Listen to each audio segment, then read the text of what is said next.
Charles Kempf, que é um engenheiro mecânico, vice-presidente da União Espírita Francesa Francófone, vai falar para nós sobre esse item tão importante para todos nós. Caridade, como é visto pelo Espiritismo. O Charles Kempf.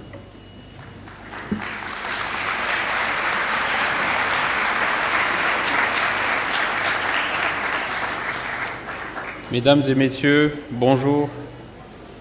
Je vous remercie infiniment pour votre indulgence et votre patience, en particulier aujourd'hui où on a eu quelques aléas d'ordre matériel, mais heureusement rien de grave.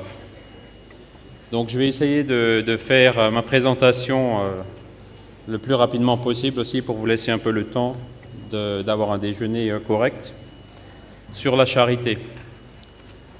Alors, c'est l'esprit de Saint Vincent de Paul qui s'est communiqué à la Société d'études spirites de Paris le 8 juin 1858 et qui a déclaré « J'ai honte de moi-même d'oser vous promettre un travail sur la charité quand je pense que dans ce livre, en parlant de l'Évangile du Christ, vous trouverez tous les enseignements qui doivent vous conduire par la main aux régions célestes. » Allan Kardec a donné une place prépondérante à la charité dans la codification spirite. Il y a le livre des esprits, en particulier les questions 886 à 888, et surtout dans l'Évangile selon le spiritisme, où il y a pas moins de 3 chapitres entiers, le chapitre 11, 13 et 15, qui y sont consacrés, et ravivant ainsi les enseignements de l'Évangile du Christ. Tout y est abordé, tout y est défini. La seule chose qui reste de notre part, c'est la mise en pratique. Le spiritisme nous enseigne que la démarche évolutive de l'esprit passe non seulement par le développement intellectuel, mais aussi par celui des vertus morales, dont la charité est la base sublime. La charité constitue comme une sorte de mot de passe indispensable, exigé par notre propre conscience, au fond de notre âme, si nous désirons progresser. L'Esprit de vérité nous a avertis. « Spirit, aimez-vous », voilà le premier enseignement. « Instruisez-vous », voilà le second.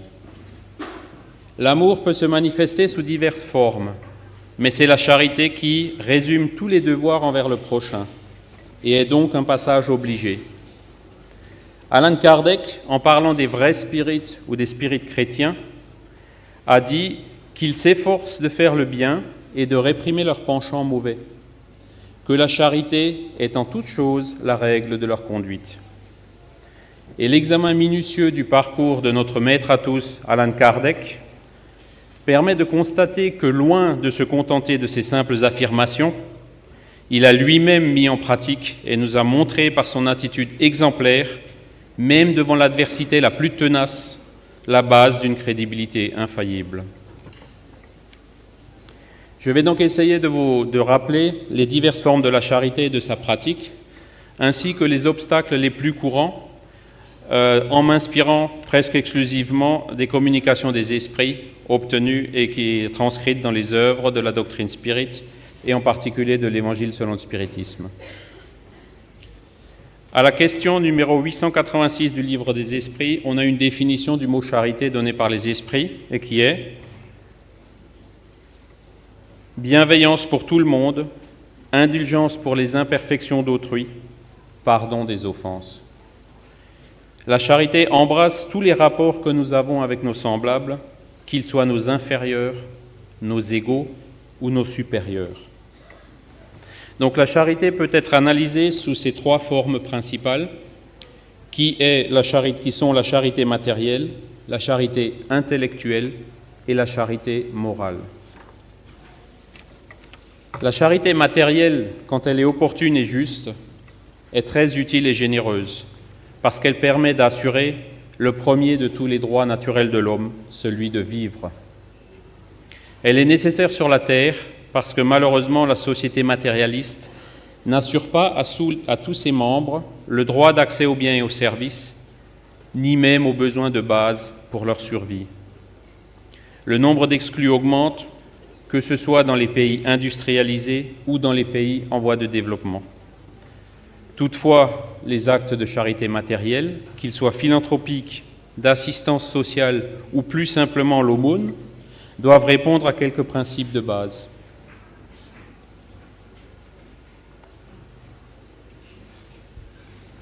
Pour préserver la dignité des nécessiteux, il ne faut pas les humilier ou les réduire. La charité doit rester bonne et bienveillante. Elle est autant dans la manière que dans le fait. Il faut éviter les aumônes jetées avec irritation. Et Dieu sait qu'à Paris, on est mis à l'épreuve pour ce genre de choses. Je suppose que vous tous en avez fait l'expérience dans les quelques jours que vous avez déjà passés ici.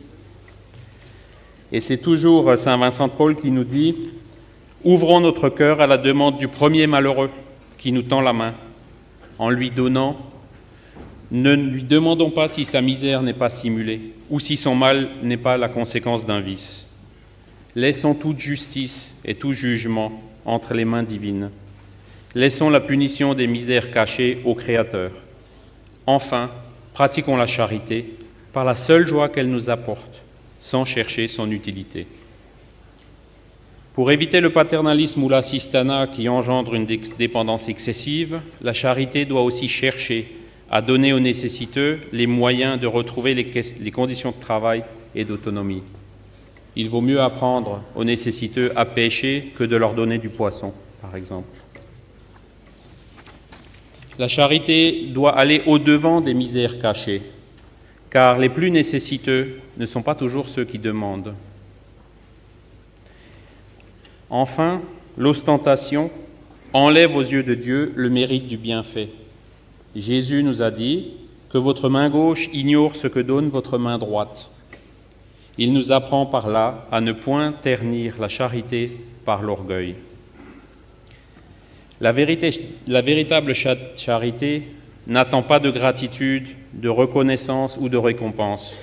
Il faut se placer au-dessus de l'humanité pour renoncer à la satisfaction que procure le témoignage des hommes et attendre l'approbation de Dieu. Ces principes montrent en fait que la charité matérielle doit presque toujours être doublée de la charité intellectuelle et morale. Alors maintenant, on va passer à la charité intellectuelle, qui est essentiellement l'éducation, fondamentale pour l'évolution de la société et des hommes. Et c'est Jésus qui nous a dit, quand on allume une lampe, ce n'est pas pour la mettre sous le boisseau, mais sur son support, et elle brille pour tous ceux qui sont dans la maison. Et là encore, la tâche des spirites est grande, parce que nous avons un devoir de partager et de diffuser les vérités spirituelles et spirites de la troisième révélation divine qui nous ont été apportées par les esprits, avec l'esprit de vérité, par l'intermédiaire d'Allan Kardec.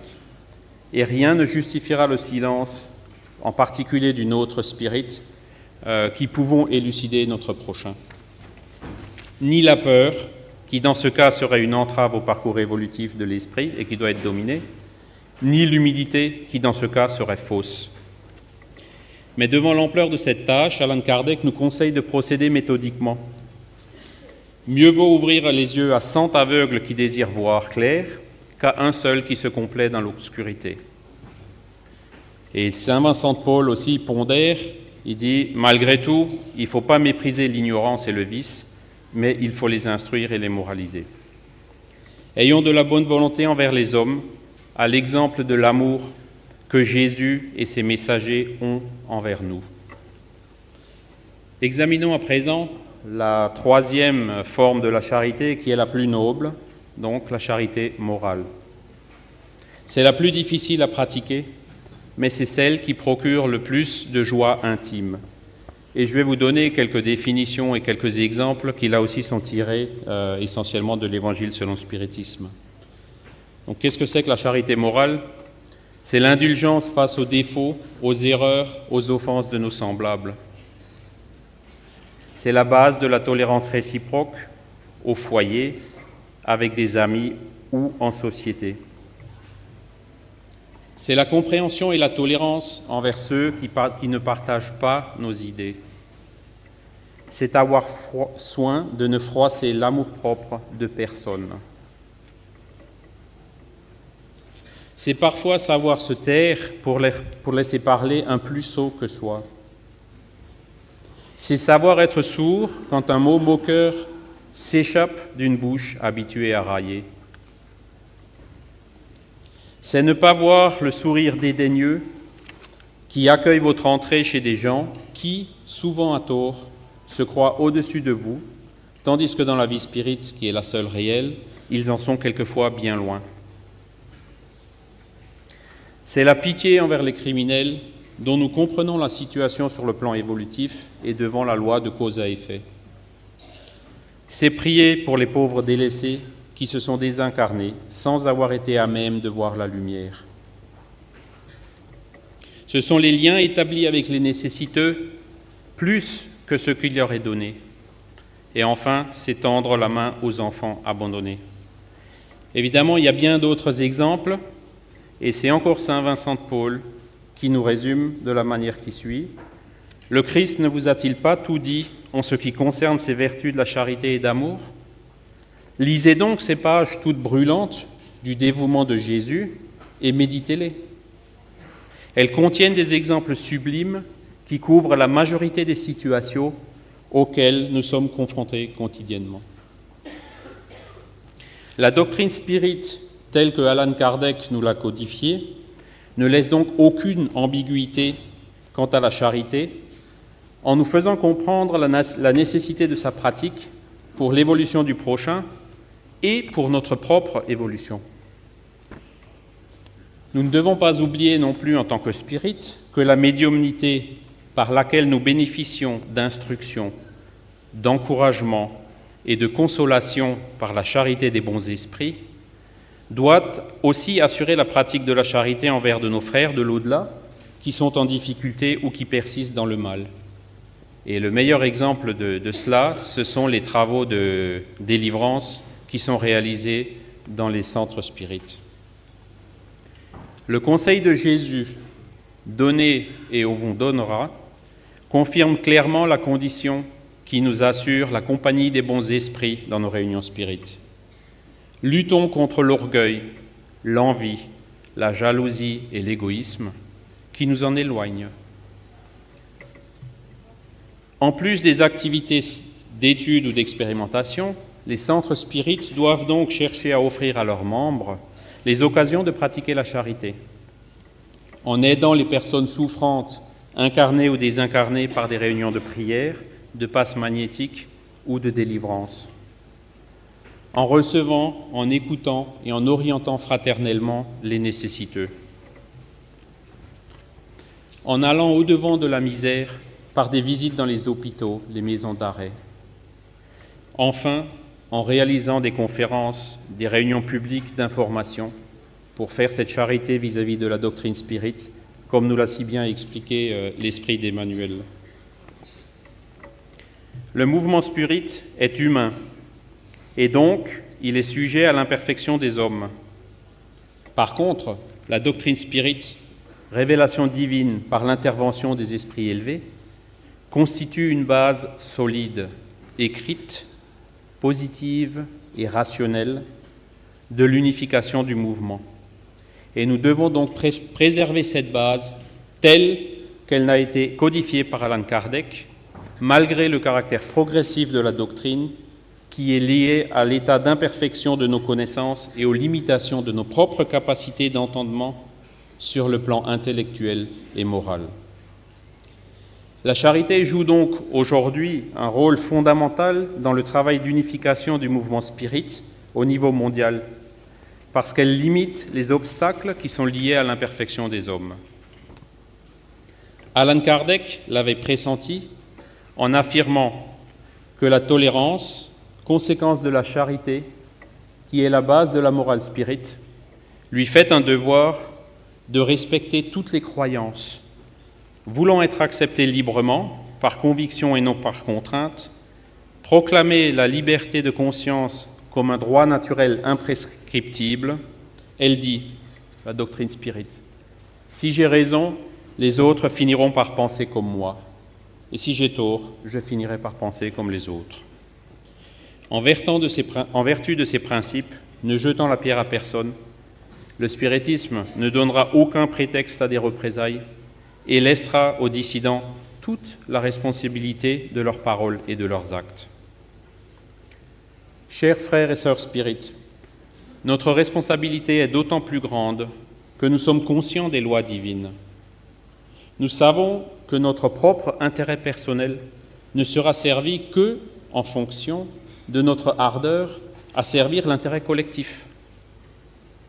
Faisons en sorte qu'à notre retour dans la vie spirituelle, face à notre conscience, nous ne soyons pas embarrassés lorsqu'on nous demandera « Qu'avez-vous fait dans cette vie pour aider votre prochain ?»